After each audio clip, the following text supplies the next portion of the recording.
وفاقی دارالحکومت میں چلنے والی گرین اور blue line metro bus services کے کرایوں میں اضافے کا اعلان کر دیا گیا ہے۔ شہریوں کا کہنا ہے کہ مہنگائی نے پہلے ہی کمر توڑ رکھی ہے، کرایوں میں اضافے سے خراجات کا بوجھ ناقابل برداشت ہو جائے گا۔ اس حوالے سے مزید زائدہ راؤ کی یہ رپورٹ دیکھیے۔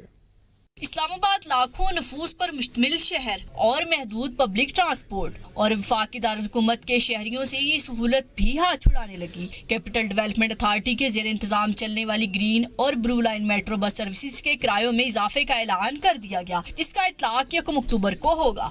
سی ڈی اے کی جانب سے green line metro bus service کا کرایہ 30 روپے سے 50 روپے بڑھایا جا رہا ہے، جبکہ بلو لائن سروس کے کرایوں میں 50 سے 90 روپے کا اضافہ کیا جا رہا ہے، جس سے روزمرہ سفر کرنے والے شہریوں خصوصاً خواتین کی پریشانی بڑھ جائے گی۔ پیدل آتے ہیں ادھر سے ایئر فیئر سے ادھر تو 50 روپے ہو گئے تو ہمیں کیا فائدہ ہونا ہے۔ وہ ان بسز کے کرایے تو نہیں کرنے چاہیے زیادہ، تاکہ عام لوگ کم از کم ان کے لیے یہ تو ایک بینیفٹ ہے نا، وہ اس میں آ جا تو سکتے ہیں نا۔ طلبہ کا کہنا ہے تو تعلیمی اخراجات کا بوجھ اوپر سے کرایوں میں اضافہ بجٹ بگاڑ کر رکھ دے گا۔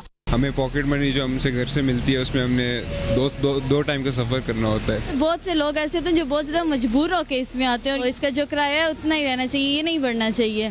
ادھر سی ڈی اے عملے نے خسارے کا رونا رو دیا، کہتے ہیں پیٹرولیم مصنوعات کی قیمتوں میں اضافہ کرایوں میں اضافے کا سبب بن رہا ہے۔ شہریوں نے حکومت سے کرایوں میں اضافے کا فیصلہ فوری واپس لینے کا مطالبہ کیا ہے۔ پبلک ٹرانسپورٹ شہر اقتدار کا دیرینہ مسئلہ ہے۔ یہ سستی سواری اس مسئلے کا حل بن کر آئی تھی، لیکن اب یہ ریلیف بھی عوام سے چھین لیا جائے گا۔ کیمرہ مین اشفاق حسین کے ساتھ زاہدہ راؤ، ABN نیوز، اسلام آباد۔